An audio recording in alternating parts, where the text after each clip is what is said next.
Hi అండి, hello, నమస్తే. గత వారం రోజుల నుంచి మనం చూస్తున్నాం.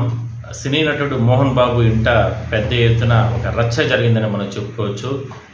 కొడుకు మనోజ్కి సంబంధించి, తండ్రి మోహన్ బాబుకి సంబంధించి ఏదో జరుగుతున్న వివాదాలు తారాస్థాయికి చేరుకున్నాయంటూ కూడా రకరకాల ప్రచారం జరిగింది. ఆ సందర్భంగా 2-3 రోజుల పాటు కూడా ఇరువురి బౌన్సర్లు, విష్ణు బౌన్సర్లు వీళ్ళందరూ కూడా జల్పల్లోని నివాసం వద్ద పెద్ద ఎత్తున ఒకరిపైన ఒకరు రచ్చ చేసుకున్నటువంటి పరిస్థితి. ఇవన్నీ కూడా పోలీస్ స్టేషన్ వరకు వెళ్ళాయి. పోలీసులు కూడా చాలా సీరియస్గా తీసుకుని చర్యలు తీసుకుంటామంటూ కూడా చెప్పడం జరిగింది. ఇదే సందర్భంలోనే కవలేజీకి వెళ్ళినటువంటి TV9 ప్రతినిధి రంజిత్తో పాటు మరికొంత పైన కూడా అక్కడ ఉన్నటువంటి పరిస్థితుల కారణంగా దాడి చేయడం జరిగింది. అయితే ఇందులో TV9 ప్రతినిధి రంజిత్కి తీవ్ర గాయాలయ్యాయి. అదేవిధంగా చెవుకు సంబంధించి తీవ్ర ఇబ్బందులు పడుతున్నారు ఆయన ప్రస్తుతానికి ఆసుపత్రిలో.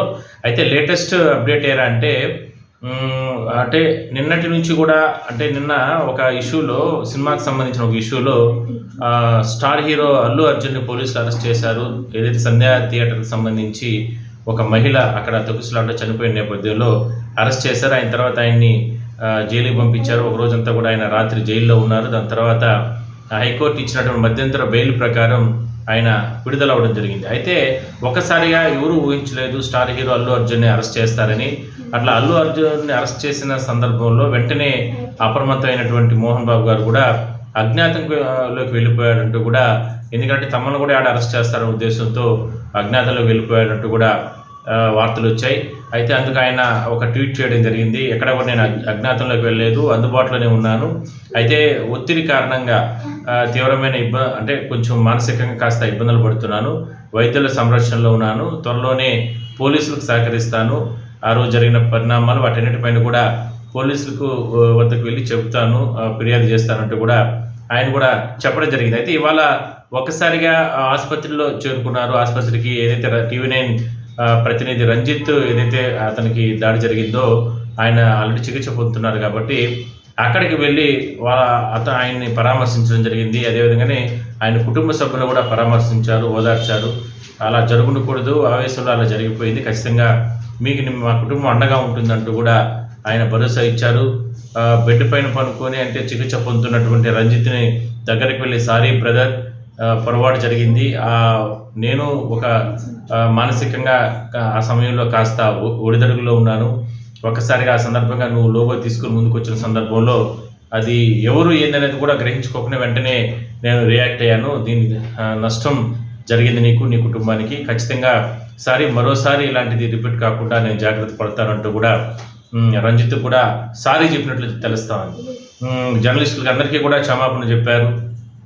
ఇలాంటి జరగకూడదంటూ కూడా, ఎందుకంటే ఆయన ఈ స్థాయికి జాతీయ అవార్డులు కూడా తీసుకున్నారు ఆయన మోహన్ బాబు గారు. మరి ఈ స్థాయికి వచ్చిన తర్వాత, ఈ స్థాయికి రావడానికి గల కారణాలు ఆయన కావచ్చు, ఆయన కొడుకులు కావచ్చు, మీడియా పాత్ర ఎంతో కీలకంగా ఉండింది. అందువల్లనే వాళ్ళు అది మంచి అయినా, ఎందుకంటే మీడియా పాత్ర అనేది మంచి అయితే మంచి చూపిస్తారు, చెడు అయితే చెడు రాస్తారు, దీంట్లో కల్పితాలు ఏమి ఉండవు. మరి ఈ స్థాయిలో ఆయన ఉద్రేకంతో దాడి చేయడం అనేది కరెక్ట్ కాదు అభిప్రాయం 2 తెలుగు రాష్ట్రాల్లో కూడా ఆ సందర్భంగా జర్నలిస్టులు ఆందోళన వ్యక్తం చేయడం జరిగింది. సో ఏదైనప్పటికీ కూడా నష్టం జరిగిపోయింది కాబట్టి రంజిత్ని ఆయన పరామర్శించారు. అయితే వెంటనే కుటుంబ సభ్యులతో పరామర్శించే లోపే మరోసారి మంచు మనోజ్ మరోసారి జల్పల్ వద్ద ఉన్నటువంటి ఇంటి వద్ద పెద్ద ఎత్తున మరోసారి అంచులతో వచ్చి అంటే గొడవ చేయడం జరిగింది. దీనికి సంబంధించి కూడా పోలీసులు భారీగా చేరుకుని మరోసారి అంటే సద్దుమణిపోయినటువంటి గొడవని, ఎందుకంటే ఈ ఘటన జరిగిన తర్వాత విష్ణుని, మనోజ్ని ఇద్దరిని, అన్నదమ్ములు ఇద్దరిని కూడా పోలీస్ కమిషనర్ ఆయన పిలిపించుకొని స్పష్టమైన ఆదేశాలు ఇవ్వడం జరిగింది. ఎక్కడైనా సరే మీరు ఇట్లా వైలెన్స్ చేస్తే ఖచ్చితంగా లా అండ్ ఆర్డర్ ప్రాబ్లం వస్తుంది, కాబట్టి మీ పైన కఠిన చర్యలు తీసుకుంటానంటూ కూడా చెప్పడం జరిగింది. ఆల్రెడీ 3 కేసులు నమోదైనాయి ఈ గొడవలకు సంబంధించి. మరికొన్ని కేసులు కూడా నమోదయ్యే అవకాశం అయితే ఉందంటూ కూడా ప్రచారం జరుగుతోంది. ఈ తరుణంలో మరోసారి మనోజ్ ఇంటికాడ గొడవ చేయడంతో ఒక ఉత్కంఠ అనేది కొనసాగుతోంది. చూద్దాం మరి పోలీసులు ఎటువంటి చర్యలు తీసుకుంటారో.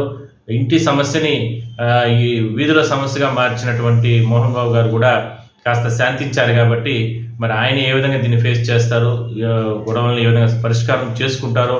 ఈ లీగల్గా ఉన్నటువంటి ఏదైతే ఆల్రెడీ 3 కేసులు హత్యాయత్నం కింద కూడా నమోదైనాయి కాబట్టి ఆ కేసులను ఏ విధంగా ఫైట్ చేస్తారో చూద్దాం.